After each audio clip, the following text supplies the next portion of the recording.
SRW India வழங்கும் தொழில் முனைவோருக்கான நீர் சுத்திகரிப்பு மேலாண்மை மற்றும் மறுசுழற்சி தொடர்பான கண்காட்சி டிசம்பர் 20 முதல் 22 வரை.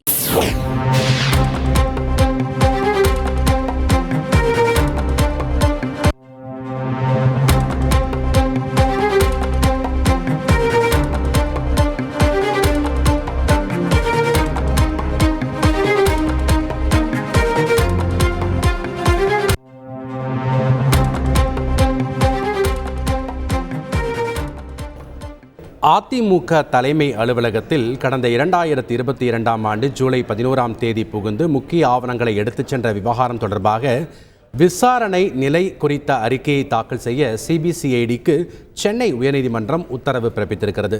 கூடுதல் விவரங்களோடு இணைகிறார் செய்தியாளர் சுரேஷ். வணக்கம் சுரேஷ். இந்த வழக்கினுடைய பின்னணி, தற்போது உயர்நீதிமன்றம் பிறப்பித்த உத்தரவில் என்னென்ன விஷயங்கள் குறிப்பிடப்பட்டிருக்கு, இந்த அறிக்கையை தாக்கல் செய்ய கால அவகாசம் ஏதாவது வழங்கப்பட்டிருக்கா, முழு விவரங்கள் என்ன?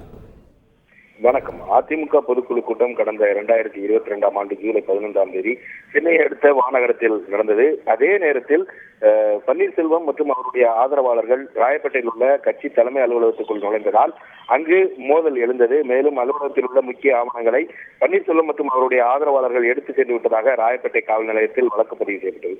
இந்த வழக்கை காவல்துறையினர் முறையாக விசாரிக்கவில்லை என்பதால் இந்த வழக்கை சிபிஐக்கு மாற்ற வேண்டும் என்ற கோரிக்கையுடன் சி.வி. சண்முகம் சென்னை உயர்நீதிமன்றத்தில் மனு தாக்கல் செய்திருந்தார்.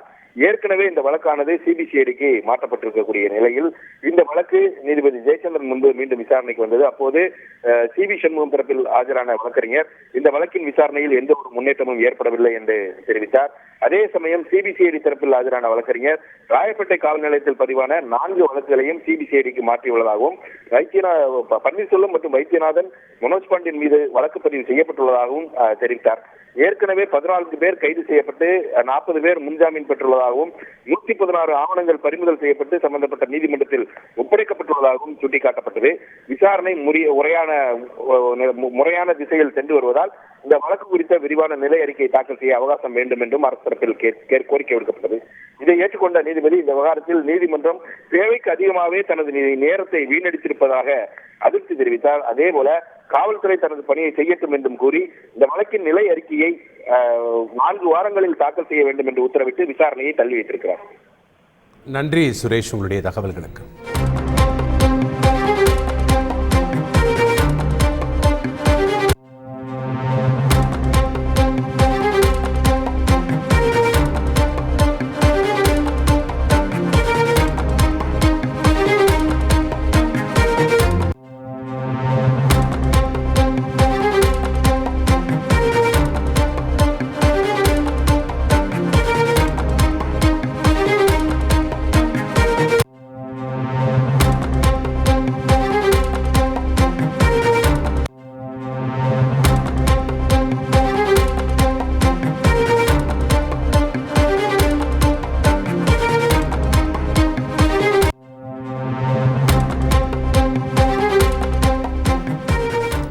SRW இந்தியா வழங்கும் தொழில் முனைவோருக்கான நீர் சுத்திகரிப்பு மேலாண்மை மற்றும் மறுசுழற்சி தொடர்பான கண்காட்சி டிசம்பர் 20 முதல் 22 வரை.